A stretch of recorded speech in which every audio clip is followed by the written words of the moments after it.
Hey, everybody. This is the 4E's podcast, and I am Shareen Clark, and we also have over there BC in the place to be. All right, BC, and tonight we have a special guest, and his name is Rasheen. So he's coming, and he's going to give us a little bit of the keys on tonight. BC, so tell us a little bit about what else we're going to do tonight. Oh, well, we're going to talk a little bit about what happened in the city of Plainfield just recently. We actually went through several funerals that were held at our high school, and it was a big occurrence. A lot of people were out, and we're really going to just talk about trying to find ways that through music, yeah, definitely so, how we can try to save some souls out here and keep people from finding their way on the other side. So with that being stated, why don't we introduce our guest? All right, so this is Rasheen, and Rasheen, he's from Plainfield, so let's give it up for that. Plainfielders, woo! P-Funk. Hello. So he's going to tell us a bit about how he got started with the keys, and what inspired you to want to play the keyboard. But before he does that, we got to talk about what this podcast is all about. So, Lady Shareen. So, 4E's podcast, it stands for education, Entertainment, enlightenment, and empowerment. Yes, and that's the 4E's. And that's what we're about. So with that, let's go right into our guest. What's up? How y'all doing today? Y'all good? We good. How are you? I'm alright. I can't complain too much, Miss Shareen. How you doing, BC? You good over there? Hey, man, I'm over here chilling in the corner. It seems like I'm so far away from you guys, but I'm right here. It's all right. I got you. We here. So where we want to go from here? Oh, we want to just talk a little bit about, first and foremost, how did you get to even hear about, how did you meet me? Do you remember that? Let's start there. All right. So back in the day, Plainfield had a lot of things you can do to keep the youth off the streets and out of trouble. Wow. Other than like me, I grew up in a church household. Okay. Yeah, what church family was that? My grandfather and my grandmother actually was the pastor and bishop of Hill and Temple Church here in Plainfield. Okay, see? I grew up right there on Clinton Avenue. Right on Clinton Avenue. You know, we had basketball out there. We used to do everything out there. Like that's where I grew up. That's where I grew up pretty much around the church, and then Plainfield. That was my safe haven. Awesome. All right. Is that how you picked up wanting to play the keyboard? Or? Now that is a whole nother story in itself. Okay. My grandfather, the bishop, just passed away. God bless his soul. Just passed away in December. His story was he needed somebody to play for him. He was out preaching, and he needed somebody to play for him. And my uncles and them was acting crazy at the time, So he was like, God sent me somebody, and he sent to me literally after that prayer, a year later I was born. Oh wow. So I've been. So I think pretty much when you're destined, when you feel like you're destined to do something, God gave everybody a gift and a trade and a skill. You know what I'm saying? But it's on us to pull it out. Use it, pull it out, and learn that we have gifts and talents. Exactly. That's right. So that's what that in itself. That's where I feel like I evolved or came to, and I've been rocking ever since. Awesome. So you mean to tell me you got your bases right in the church? You know what? I watch what's the name of the shows on VH1 all the time? Where They Are Now? Yeah, that and Come on, Where They Are Now. That's the one. And it's and everybody, a lot of musicians I hear say where they started from, and which to me, where music really come from was the church. Yeah. Absolutely, I agree with you. So yeah. So, what was your music of choice? Because I know that you play a lot of instruments. You have something in front of you. What is that in front of you? Oh, this is a keyboard. This is what I do. This is what I. In all actuality, you know me for a while, and You know me. When I say a while, I told him I was this short when I first met him. Okay. But he actually said I was shorter, so that's been a long time. And the keyboard was actually the last instrument I learned how to play. Oh, wow. Get the Okay. heck out of it. So where did you start? What instrument did you start? I started playing drums first. I was playing drums at 5 He was years. going to say the drums. Yeah, I Lady Shareen, why did you think he was going to say this? gotta start I don't somewhere. know. It just seems like the guys Seems like really... you got drummer? So Pick up the he can play some air drum for us? Yeah, it started with the drums. Then I started playing lead guitar. My grandfather played lead guitar. Okay. Wow. Then I started playing bass. And then I started picking up like saxophone a little bit here, Okay, violin alright. here, flute here, So different. wow, you could play many instruments. Yeah, and Can you sing too? Uh-oh, he went silent. That's all right. Listen. I don't know, he That's all may right. be able to, because he went a little too silent. I think But realistically, even if he can or he can't, because he didn't answer that, that's right. We're going to let him plead the fifth one. All right, so The reality is that his music speaks for itself. Absolutely. Yes. But it's always even better when they can sing when they're playing the keyboard. Now, That's always an awesome thing. she got a good point. See? That point that's a great point. Right? So I don't know. So- maybe we're going to get some song with the kids. Yeah, with the kids like a maybe. fake. Yeah, like I'm definitely. And the crazy thing is about it, people always rant and rave like, "Yo, you sound so great," and I'm a very humble individual. And you said you were shy, so. Yeah, and I act shy sometimes. When? I don't know you to be shy. I mean, it depends.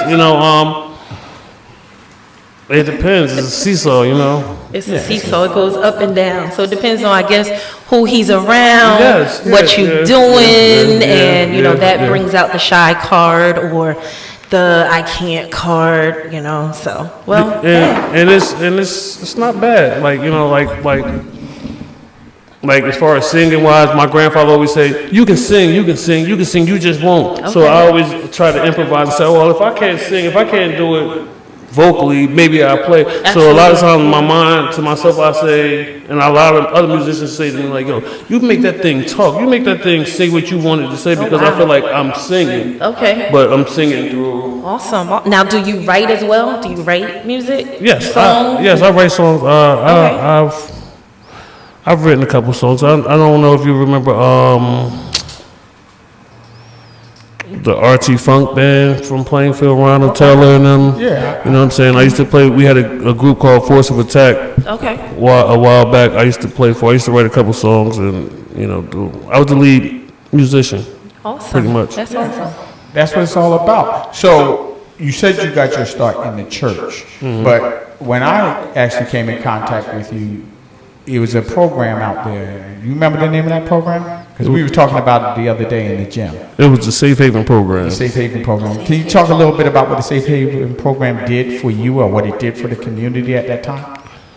The Safe Haven program, actually, the title itself is self-explanatory.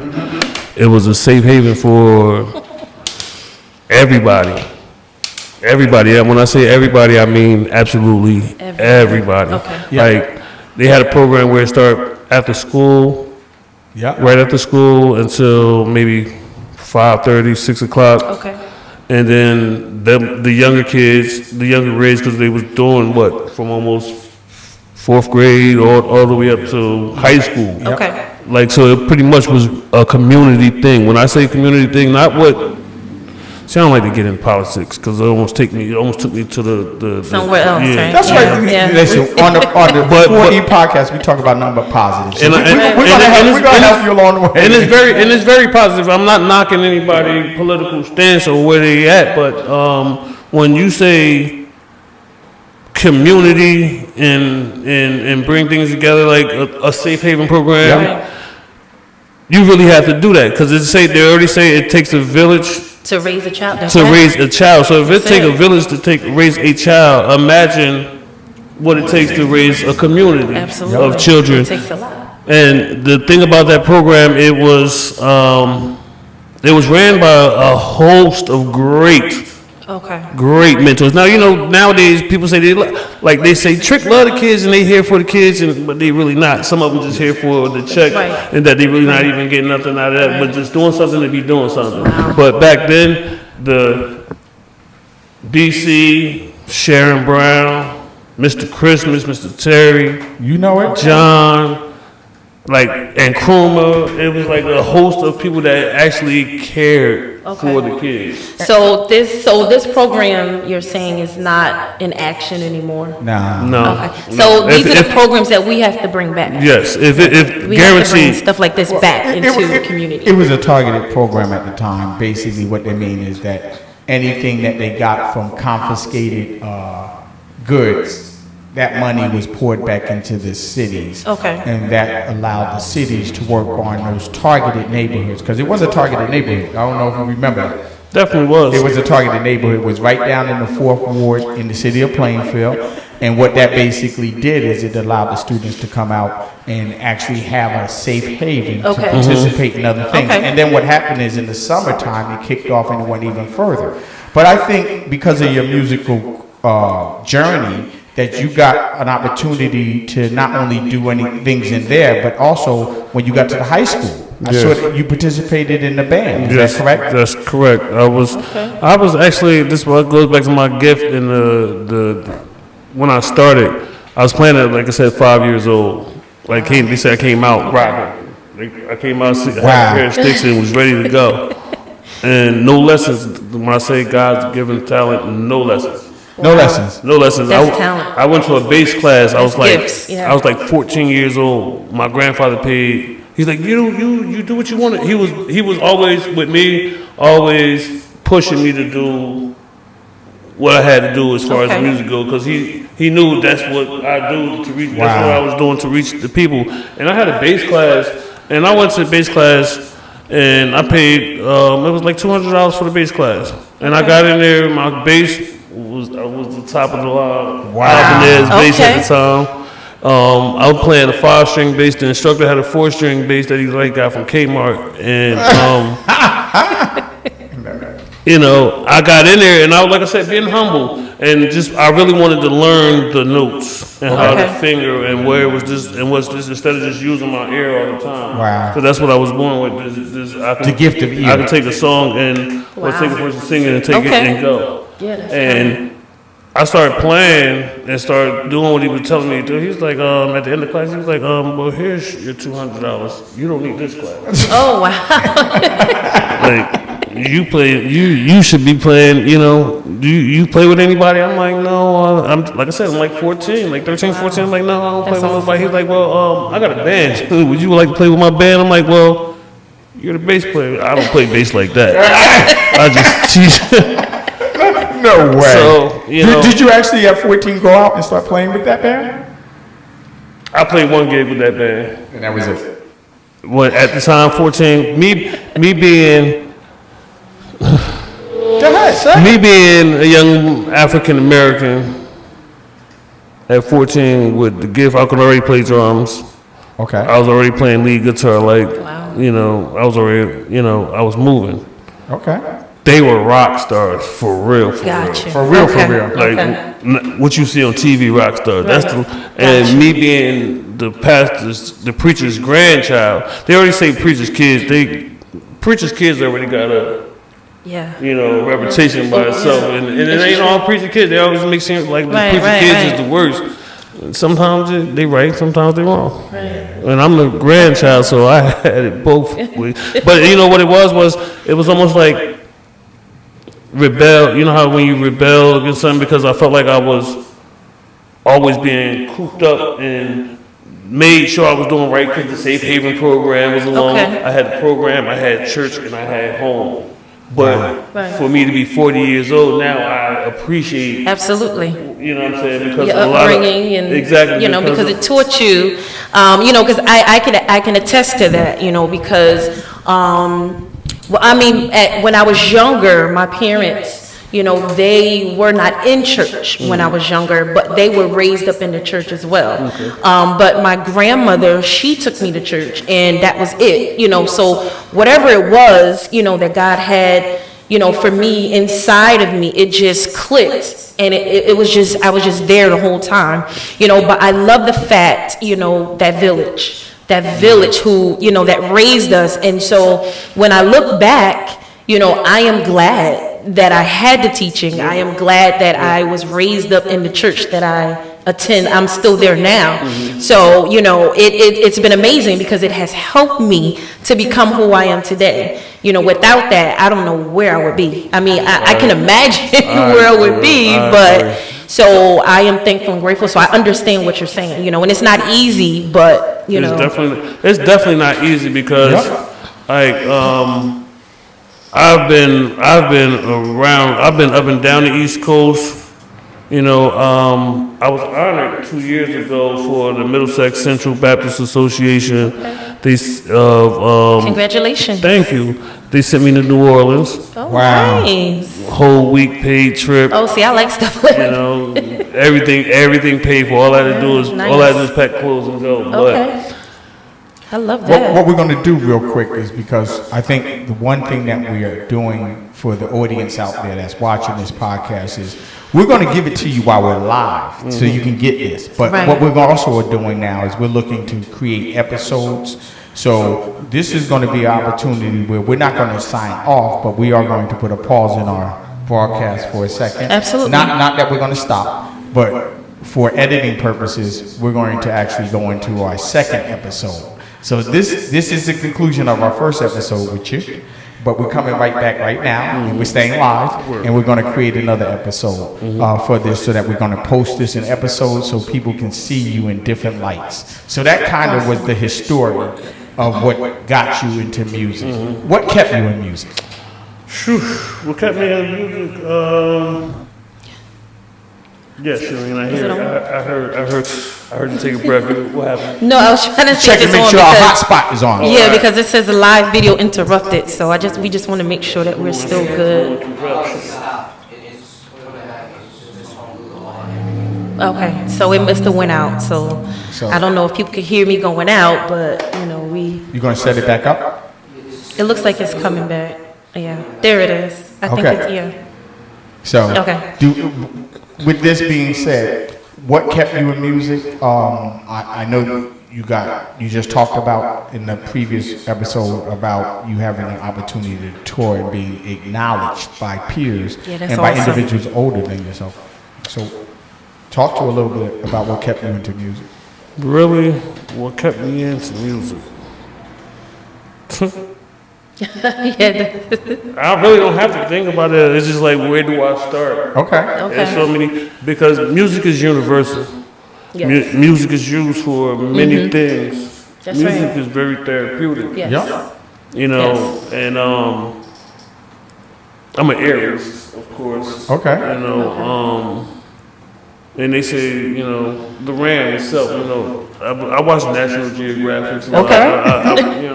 I pay attention to nature. And they say how we are,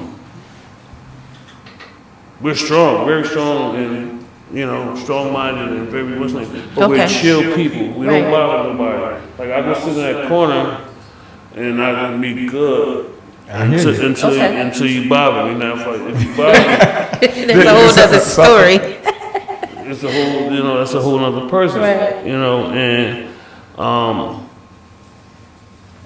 And it kept me, it grounded me, because they say music calms the savage beast. Right. So with me being the way I am, I have to keep music around. It was like I'm playing when I'm not playing. Okay. So music's in your head all the time. All the time. Wow.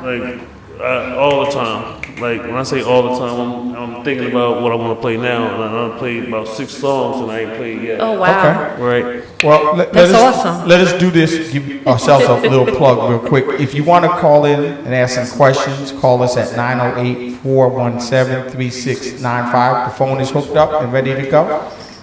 Okay, no, the phone isn't hooked up, but don't worry about it. When it rings, it's going to come in. I don't have it. Marquise, where's the phone? All right, this is some things that you know. But in addition to that, if you want to hit us on Facebook, you can go on to Lady Shareen Facebook page. Go ahead, Lady Shareen. Is anybody on Facebook right now watching us? I know I seen Overton, and I don't know who else is watching, but hello everyone. Thank you for watching. We're having, looks like some few technical issues, looks like with our internet, but we're definitely going to get that connected and going back again. But we like to really thank Rasheen for coming in on tonight, and so far we are enjoying him, and he's going to play a little bit for us soon. Again, like I said, we just want to make sure that everything is good, everything is up. So we are just chatting it up with him, and it's so funny because we actually had someone else scheduled to come, and it was funny because at the funeral, Brian was like, hey, I have someone now. So I said, okay, let's do it. So I am, so and he glad. was gracious Yes. enough to bless us Yes, that was so awesome. with his presence. Because we go back so far, and he was like, B, man, I got you. I'm like, what you mean I got you? He said, Awesome. man, I got you. He said, B, I remember all the things you used to do when you used to help me out, and Yes. you used to be a part of that pillar of that community that I was in. I'm like, yo, you want to come tomorrow? He's like, yeah, man. I'm like, well, we had a cancellation, so he said, no, man, don't worry about that cancellation. I got you, B. He gave me some love. He played at the funeral. Yes, so, that was awesome. Are we back online, Lady Shareen? I'm not sure. What does it look like on your end, Brian? It looks like everything's going here. Okay. You want to check yours, Donnie? Are we back online? Check your phone, see if we're back online. Donnie, our Yes, technician please in the check. back is checking and making sure that we're Yeah. online. Because we're getting ready to go into doing something different. If you need to create a hotspot with one of my phones, Donnie, you can do that too. And just make sure that we're live. Absolutely. All right, so you need the password. I'm not doing that. So take me out the screen, go to a 2-shot or 1-shot. Yeah, I don't know. We might be having some hotspot issues or some internet issues. So if you can give us a minute or two, we will get it fixed and we will come back. Yeah. we're having Lifeguard some- on duty. That's it. That is it. So we're going to, I'm not even sure if people can hear me at the moment, but, we'll keep it rolling. We'll keep it going and all that good stuff. So again, if anybody's watching, thank you so much. Okay. So stop it. So we'll stop it and we will come back on. So if you can hear me, if you can see me, then what we're going to do, we're going to stop and we're going to come back and we're going to start this live again. Which is good. So,